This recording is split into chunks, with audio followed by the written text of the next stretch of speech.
출애굽기는 죄로 인해서 죽을 수밖에 없는 죄인들이 어떠한 과정을 거쳐서 구원이 이루어지는가를 잘 보여주는 성경입니다. 성경의 구조는 하나님께서 세상을 창조하셨고 인간의 타락이 있었고 타락한 인간을 하나님께서 회복하시는 과정과 구조로 이루어져 있는데, 출애굽기는 그 인간 회복에 대한 실제적 현장을 보여주고 있죠. 그 인간의 회복, 구원, 더 넓은 범위로는 하나님의 나라의 회복을 보여주면서 출애굽기를 시작하는데, 그 출애굽기의 시작이 야곱의 가족 이야기로 시작을 합니다. 이러한 방식은 구약 시대가 끝나고 신약 시대가 열어지면서도 똑같은 방식으로 성경을 시작하거든요. 지금 출애굽기와 마태복음은 좀 비슷한 구조가 있는 것 같아요. 마태복음도 구약 시대가 끝나면서 예수님의 족보, 가족 이야기로서 신약 시대를 열거든요.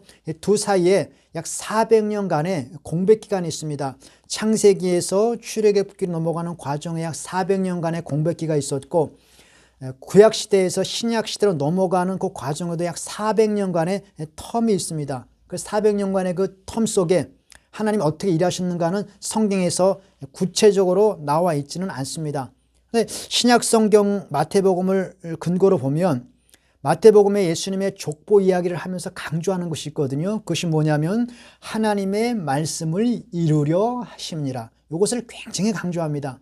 예수님께서 무슨 행동을 하실 때마다 우리가 보기에는 그냥 평범한 행동 같음에도 불구하고 항상 꼬리뼈처럼 이것은 선지자로 하신 말씀을 이루려 하심이라 라는 말을 항상 뒷받침하거든요. 그게 무슨 얘기를 하고 싶은 거냐면, 지금 예수님께서 행하시는 이 일이 어느 날 뜬금없이 즉흥적으로 행하는 것이 아니라 하나님의 철저한 계획과 섭리에 따라 하나님의 약속이 실행되고 있다라는 것을 강조하기 위해서 이는 하나님의 말씀을 이루려 하심이라는 말씀을 강조하고 있는 것이죠.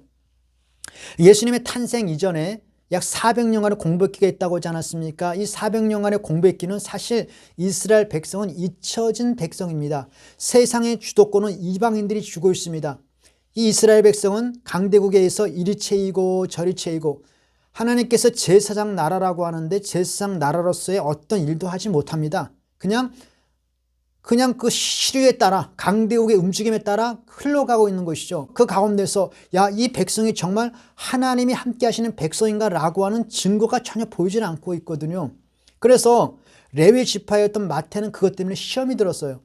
하나님이 우리 이스라엘 백성을 떠나셨다면 나도 떠나려다 하고 하나님을 떠나서 세관에서 열심히 돈 벌면서 그 인생을 막 살고 있었죠. 그러니까 하나님이 이스라엘 가운데 역사하는 것이 보이질 않습니다. 400년의 공백기는. 지금 출애굽기가 시작된 이전에도 마찬가지예요. 400년간의 공백기가 있었는데 이스라엘 백성은 잊혀진 민족입니다. 애굽에서 400년간을 살았다고 하면 거의 뼛속까지 애굽인이죠. 그들은 역사에서 두각이 나타나지 않습니다. 어떻게 살았는지 알 수가 없어요. 그러나 그 과정 속에서 하나님께서 일하고 있었다라는 것을 강조하기 위하여 이는 하나님의 말씀을 이루려 하심이라는 것을 강조하죠. 바벨론 포로 이후에 신약 시대가 시작되면서 성경이 예수님의 족보 이야기를 시작하지 않습니까? 거기에 보면 포로 이후에 엘리야김은 아소르를 낳고 아소르는 사독을 낳고 사독은 아킴을 낳고 아킴은 엘리우스를 낳고, 이 사람들이 뭐 하는 사람인지 알 수 없어요. 누군지 모릅니다. 낳고 그 사람이 있었다라고만 얘기를 해요. 창세기도 보니까 요셉이 죽고 출애굽기가 시작되는데, 이 출애굽기 시작되는 400년 동안 야곱의 가정 얘기를 하지 않습니까? 야곱의 아들들 이후에 유다는 다멜에게서 베레스와 세레를 낳고, 베레스는 헤스론을 낳고, 헤스론은 람을 낳고, 람은 암미다답을 낳고, 암미다답은 나손을 낳았는데, 나손은 가나안 정복 기간 동안에 족장으로서 등장을 합니다. 그런데 헤스론과 람과 암미다답은 뭐 하는 사람인지 모릅니다. 이름만 등장하고 있어요. 중요한 것은 지금 역사 속에서 잊혀진 민족처럼 보이지만 하나님께서 그 가운데서 낳고의 과정을 통해서 하나님은 신실하게 일하고 계시다라는 것을 말씀해 주고 있는 것이죠. 아브라함을 약속하셨고 다윗의 언약을 지금 신실하게 진행되고 있다라는 것을 우리에게 말씀해 주고 있는 것이죠. 하나님의 역사는 눈에 보이게 화끈하게 나타나는 경우도 있지만 대부분은 물밑에서 조용하게 드러나지 않게 이루어지는 경우들이 더 많다라는 것을 알 수가 있습니다. 400년간 하나님의 일하시는 모습이 눈에는 보이지 않았지만 하나님은 자기의 일을 성실하게 충실하게 행하고 계셨던 것이죠. 예수님이 이 땅에 오시기 전에 하나님은 400년간 손 놓고 계신 것처럼 보였습니다. 그러나 하나님은 낳고 이 과정을 통해서 열심으로 자신의 일을 하고 계셨던 것이죠. 이 메시아의 계승이 이어지는 것을 통해서 하나님은 한 번도 놀고 계시지 않았고 주무시고 계시지 않았고 쉬고 계시지 않았으며 쉬지 않고 하나님의 일을 충실히 행하고 계셨다라는 것을 우리에게 보여주기 위해서 출애굽기를 시작하면서 야곱의 가족 이야기를 하고 신약시대를 열면서 예수님의 가족 족보 얘기를 하는 것입니다.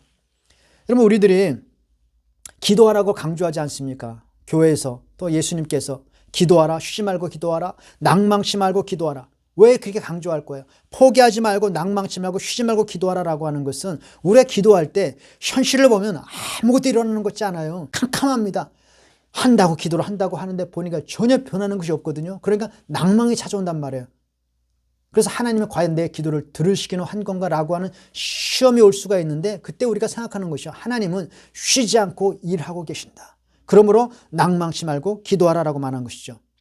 자신의 일을 한 번도 쉬지 않고 성실하게 언약을 성취시키고 나가신 하나님을 우리가 통해서 우리가 드리는 이 기도도 하나님 반드시 들으시고 역사하신다는 것을 믿은 것이죠. 그래서 성경에 보면 이를 행하는 여호와 그 일을 지어 성취하는 여호와 그 이름을 여호와라는 자가 이같이 이르노라 너는 내게 부르짖으라 내가 너에게 응답하겠고 네가 알지 못하는 크고 비밀한 일을 보이리라.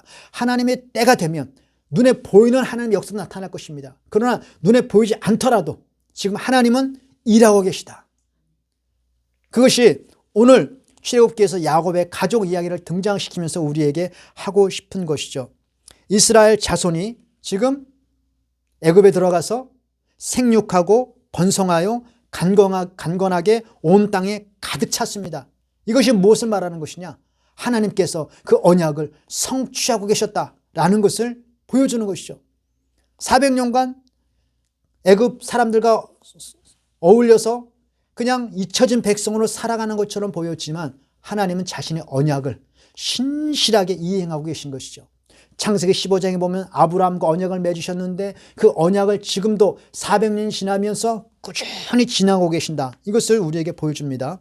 그래서 70명의 가족이 애굽에 들어갔는데 약 400년간 출애굽기 말미에 보면 약 200만 명 가량으로 그들이 늘어났다고 말합니다. 70명에서 200만 명 가량으로 늘어났습니다. 별거 아닌 것 같죠. 이것이 얼마나 대단한 것이냐면 조선 왕조 초창기에 그 조선 시대의 그 인구가 한 1,500만 명 정도, 1,000만에서 1,500만 명 정도였다고 그래요. 그 조선 왕조가 500년입니다. 500년이 지났습니다. 구한말 시대에 그 조선 시대의 인구가 얼마였느냐? 2,500만에서 3,000만이었습니다. 그러니까 2배 늘었어요, 2배. 그런데 지금 이스라엘 자손은 애굽에 들어가서 70명이 200만 명 늘어났습니다. 5만 배가 늘어난 겁니다. 5만 배. 500년 동안 겨우 2배 늘어났는데 400년 동안 5만 배가 늘어났다니까요. 놀라지도 않네. 5만 배가 늘어났는데. 근데 이렇게 이들이 생육하고 번성하고 인구가 5만 배로 늘어나기 위해서는 약 3가지 조건이 맞아야 됩니다. 첫째는 전쟁이 없어야 돼요. 전쟁이 없어야만 인구가 늘어나요. 그 또 하나는 전염병이 없어야 합니다. 고대 근동에는 한번 전염병이 보면 인구가 죽어나가거든요. 전염병이 없어야 돼요. 그리고 건강해야 합니다. 이 3가지 조건이 맞아야만 그들이 수다하게 수가 늘어날 수가 있는 것이죠. 하나님이 지키신 것이죠. 400년간 전쟁을 막아주셨습니다. 전염병을 막아주셨습니다. 그들을 건강하게 하셨습니다. 유럽의 인구가 늘다가 줄다가 합니다. 유럽은 하도 전쟁을 많이 해가지고 한번 전쟁이 일어나고 세계대전이 한번 일어나고 패스트 같은 전염병이 한번 들면 유럽 인구의 3분의 1이 푹 줄어버려요. 조선시대도 마찬가지입니다. 돌림병 한번 돌면 인구가 푹 줄거든요. 임진왜란 같은 거 한번 일어나면 인구가 푹 줄어버려요. 전쟁이 없고 전염병이 없고 건강하게 하나님 지켜주신 것이죠. 그래서 그들이 생육하고 번성하고 강건하여 늘어난 것입니다. 이것이 하나님의 은혜요, 하나님의 기적이요, 하나님의 돌보심입니다. 이들이 하나님의 그들을 돌보셔서 인구가 기하급수적으로 늘어나게 하신 또 다른 이유 중에 하나는 이 애굽이 그 당시 최고의 문화 강국이었거든요. 세계 최고 문명국 아닙니까? 이스라엘 가족 70명이 들어가가지고 그들과 어울려 살면 그들은 그들과 동화될 수밖에 없어요. 최고 문명 속에 살아가고 있는데, 여기 조선시대 한 몇 명이 미국 들어가면 그렇게 100년, 200년 살면 그 사람 미국 사람 됩니다. 조선 사람 아니에요. 그 70명이 하나님에 대한 신앙과 이스라엘에 대한 히브리인의 전통과 그들의 정체성을 유지하려면 인구가 기하급수적으로 늘어나야 합니다. 그래야만 그것을 지킬 수가 있어요. 이 중국이라는 나라는 참 대단한 나라인데, 얼마나 대단하냐면 중국이라는 나라가 지금 세계에서 그 땅덩어리가 세 번째로 큰 나라입니다. 근데 중국이 어떻게 해서 그렇게 영토가 넓어졌는가? 중국 사람들이 땅을 정복한 게 아니에요. 그들은 정복하지 않고 외부 사람들, 이방 족속들이 중국을 침범해 들어왔습니다. 그 중국을 정복했어요. 그 땅이 막 넓어가. 그런데 이방 사람들이 중국을 정복하면 중국이 이방 사람처럼 된 것이 아니라 이방 사람들이 중국화돼 버리는 겁니다. 몽고가 중국을 정복했습니다. 그럼 중국이 몽고화되는 것이 아니라 몽고가 중국화돼 버려요. 그 독특합니다. 만주족이, 그 청나라죠. 만주족이 중국 한족을 점령했습니다. 그러면 중국 한족이 만주족화되는 것이 아니라 그 만주족이 중국화되는 거예요. 그러면서 땅이 넓어나요.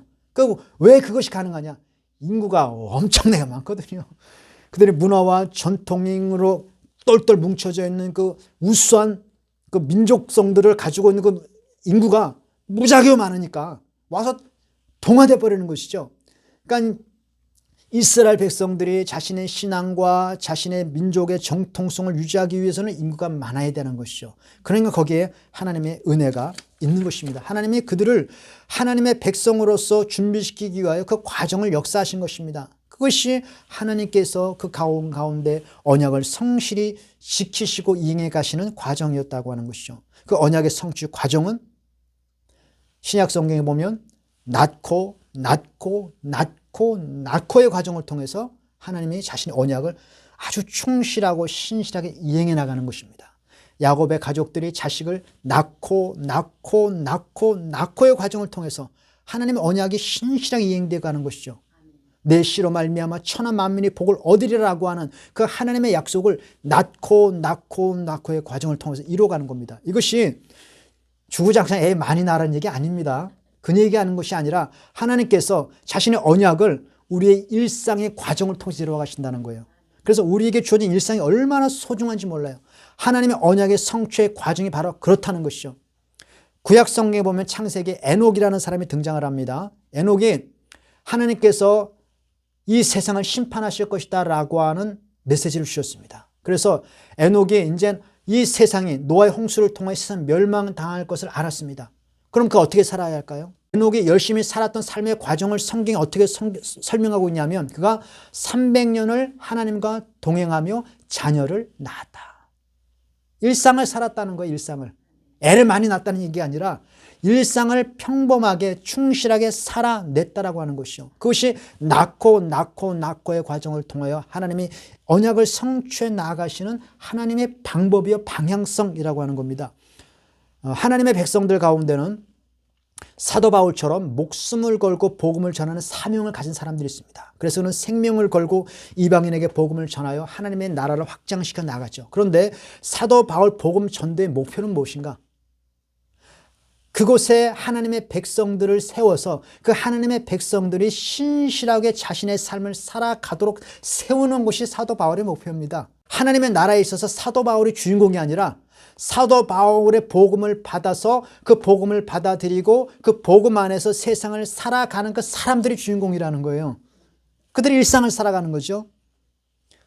출애굽기의 주인공은 모세가 아니라 모세를 통하여 하나님의 메시지를 받고 출애굽 과정을 통하여 가나안 땅으로 들어가는 그 말썽 많고 말도 안 듣고 고집센 이스라엘 백성들이 주인공입니다. 모세가 주인공이 아니라니까요. 모세는 그들을 세우기 위한 하나님의 도구에 불과하죠. 백성의 삶이라는 것은 특출한 삶이 아니라 대부분은 그저 반복되는 일상의 삶이죠. 그런데 그것이 하나님의 언약을 성취하는 놀라운 현장이라는 것입니다. 그래서 사도 바울도 교회를 세우고 나서 교인들에게 강조하는 것은 너희들 열심으로 세상에 나가서 뭐 어떻게 큰일 행하라는 것이 아니라 가정생활 똑바로 해라. 직장생활 똑바로 해라. 교회생활 똑바로 해라. 너희끼리 다투지 말고 거짓말하지 말고 바르게 살아라. 말 조심하라. 우리 일상의 삶을 얘기하는 거예요. 우리 그리스도인들이 복음을 영접하고 그 복음 안에서 진실하고 성실하고 거룩하고 정직하게 사는 것. 그것이 우리 그리스도인에게 있어서 가장 중요한 사명이라는 것이죠. 그 사명이 이루어지는 현장이 우리 일상이라는 것입니다. 주어진 삶의 현장에서 대단한 업적을 세우는 것이 목표가 아니라 우리가 그리스도인으로서 믿음 안에서 믿음을 지키면서 사는 것 자체가 업적이라니까요. 이것이 우리 인식을 바꿔줄 수 있습니다. 우리가 믿음 안에서 성실하고 정결하고 거룩하게 사는 것. 내가 죄와 싸우면서 죄를 이기면서 살아가는 이 자체가 우리의 업적으로 남는 것이고, 예수님께서요 마지막에 양과 염소의 비유를 통해서 심판하지 않습니까? 그때 보면 대단한 업적 얘기하지 않아요. 너 가난한 자에게 먹을 것 주었느냐? 너 굶주린 자, 배고픈 자에게 너 도움을 주었느냐?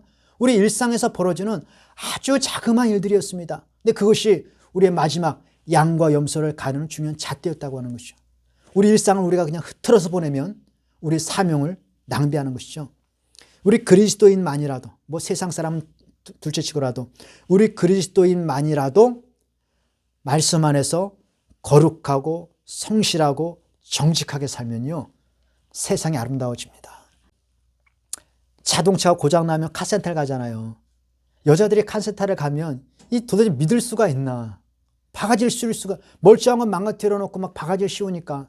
집수리를 하면 도대체 이 100원 하는 사람이 도대체 집을 제대로 수리하는 것인지 알 수가 없잖아요. 제가 우리 집에서 수도가 새가지고 불렀는데 이 사람이 그 수도 고치다가 수도를 아주 빵꾸를 내버렸어. 그래서 물이 폭포처럼 터져나옵니다. 그 내가 지켜보고 있었기에 망정이지, 내가 안 지켜보고 있었으면 바가지 쓰는 겁니다. 믿을 수가 없어요. 근데 그리스도인이 믿음 안에서 양심적으로 정직하게 자신을 수행한다면 우리는 믿을 수가 있거든요. 그러면 여기 예수 믿는 집안이 운영한다. 그러면 카센터 마음 놓게 믿음으로 맡기고 음식점을 가서 믿음으로 먹을 수 있고 얼마나 좋아요. 그것이 굉장히 중요하다는 겁니다. 그리스도인이 믿음 안에서 거룩하고 성실하고 정직하게 사는 것, 그것이 하나님 언약 성취의 현장이요 주님의 나라 확장 현장이라는 것이죠. 지금 미국 사회에 큰 고민거리가 하나 있답니다. 미국은 그러니까 기독교적 전통으로 세워진 나라가 아닙니까? 거기는 귀족도 없고 왕도 없어요. 평민들에 의해서 신앙으로 세워진 나라입니다. 그래서 신앙의 전통이 그 삶의 도덕 모든 것의 기본 바탕이 되어 있죠. 그래서 정치인들, 특히 공직자들은 거짓말을 하면 그 사회에서 퇴출당합니다. 정치인이 거짓말을 한 것이 만약에 발각됐다, 그럼 사표내야 돼요. 미국에서 가장 큰 사건 중에 하나가 워터게이트 사건이거든요. 닉슨 대통령이 물러났습니다. 그것이 뭐 엄청난 잘못을 저지른 것이 아니라 거짓말한 것이 발각이 됐거든요. 그럼 공직자로 있을 수 없다. 선거 과정에서 그 거짓말한 것이 발각되면 선거에서 떨어집니다. 그들의 전통이었어요. 근데 지금 그것이 무너졌답니다. 기독교 전통이 무너지다 보니까 거짓말을 마음 놓고 한다 그래요. 공직자가 거짓말을 해도 선거신이 더 이상 떨어지지 않는답니다. 내 편이 무조건 뽑아준다 그래요. 그러니까 거짓말을 해다 발각이 나도 뻔뻔한 거죠. 부끄러움이 없는 거죠. 그것이 미국 사회를 병들게 하고 있다. 우리는 뭐 더 말할 것도 없고, 우리는 옛날부터 그랬으니까 우리는 신경 안 써. 미국 사회, 그 전통이 가지고 있던 미국 사회도 그것이 무너지고 있다고 지금 아주 한탄하고 아주 심각한 사회 문제로 대두가 되고 있습니다. 거짓말하고 다 들통이 났는데 당선이 되니까 사람들이 점점 실망을 하는 것이죠. 근데 우리 그리스도인의 전통이 무너지면 그렇게 된다는 거예요. 기독교인들이 기독교인으로서의 삶의 현장에서 기독교인의 모습을 보여주면 나는 회복되는 것이죠. 그 출애굽 과정에서 낳고를 통해서 우리에게 보여주시는 하나님의 방법입니다. 그러므로 우리에게 주어진 우리의 그 삶의 현장이 하나님의 언약이 성취되어지는 중요한 무대라고 한다면 오늘 우리의 삶을 소중히 여겨야 합니다. 용기를 가지고 우리가 살아야 한다라고 하는 것이죠. 내가 살고 있는 이 세상, 내가 지금 유지하고 있는 이 생명이 하나님의 언약을 이루어가는, 하나님의 역사를 이루어가는 과정이요 하나님의 성취 현장이라는 것은 우리에게 용기를 주죠. 그러므로 아무리 힘들어도 죽을 생각하면 안 됩니다. 열심으로 살아야 합니다. 끈질기게 살아야 합니다. 자포자기하지 말고 우리 인생의 역전이 언제 일어날지 모르거든요. 모세는 인생의 역전이 80세에 일어났습니다. 김영석 박사라고 이분이 지금 103세인가 104세인데 기자가 물었다고 해요. 당신이 지금 100세를 넘게 살았는데 당신의 인생의 황금기, 인생의 전성기가 언제였느냐. 그랬더니 그분이 뭐라고 말하냐면 61세에서 69세, 60대가 가장 인생의 황금기였다. 아직 60대 안 됐죠, 여러분들? 아직 인생의 황금기가 오지 않았습니다.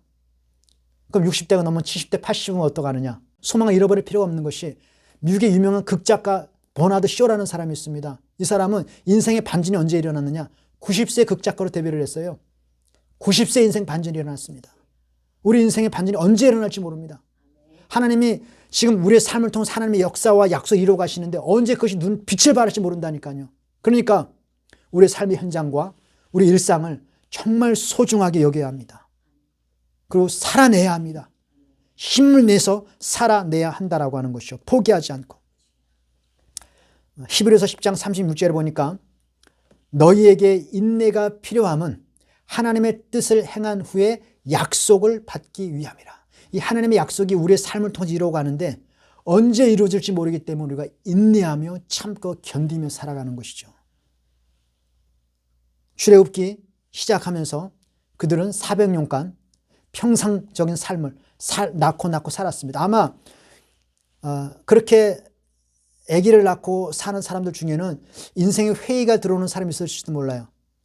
근데 뭐 하는 짓이냐. 맨날 밥 먹고 애 낳고 애 키우고 똑같은 삶이 계속 반복되니까 이게 뭐 하는 것이냐 하고 인생의 회의가 찾아올지 모르겠지만, 그러나 그곳이 하나님의 역사 현장이라니까요. 거기서 하나님의 약속과 하나님의 언약이 성취되어지는 과정이었다는 것입니다. 그것을 말해주고 있지 않습니까? 이스라엘 자손은 생육하고 불어나 번속하고 매우 강하여 온 땅에 가득하게 되었더라. 아유, 나는 귀찮아서 애기 안 낳고 내 맘대로 살겠다. 이거 하나님의 약속이 이루어지는 과정이 아닌 것이죠.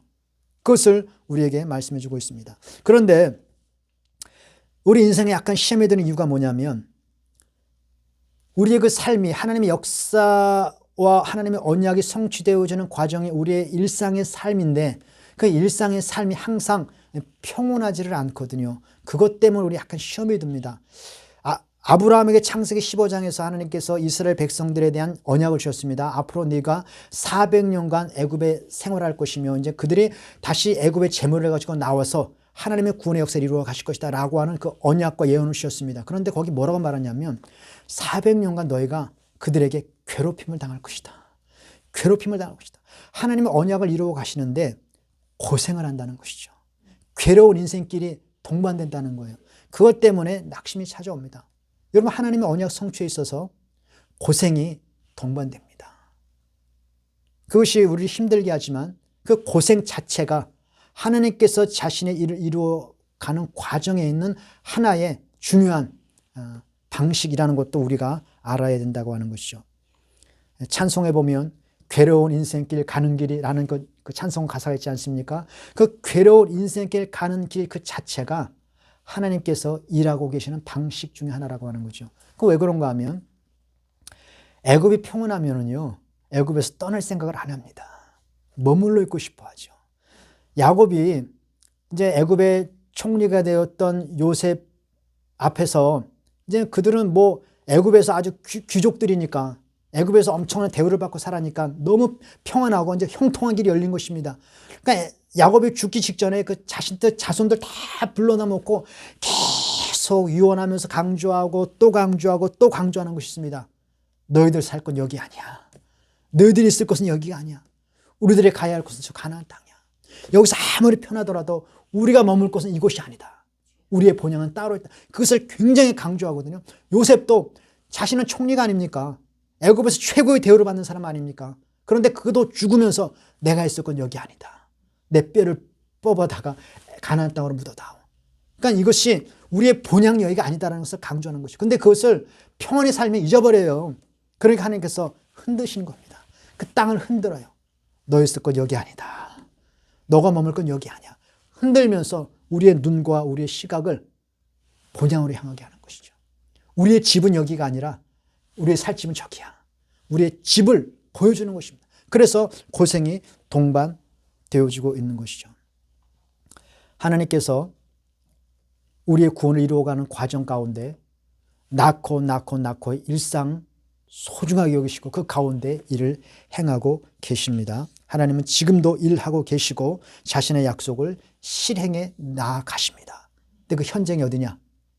아무런 의미가 없어 보이는 낳고 애 키우고 밥 먹고 직장 가는 이 현장 속에서 하나님이 일하고 계시는 것이죠. 충실하게 살아야 합니다. 믿음으로 살아야 합니다. 그것이 우리의 중요한 그리스도인의 사명입니다. 하나님 어떻게 자신의 역사를 이루실지는 구체적으로는 알 수 없지만 하나님은 그곳에서 일하고 계신다라고 하는 것이죠.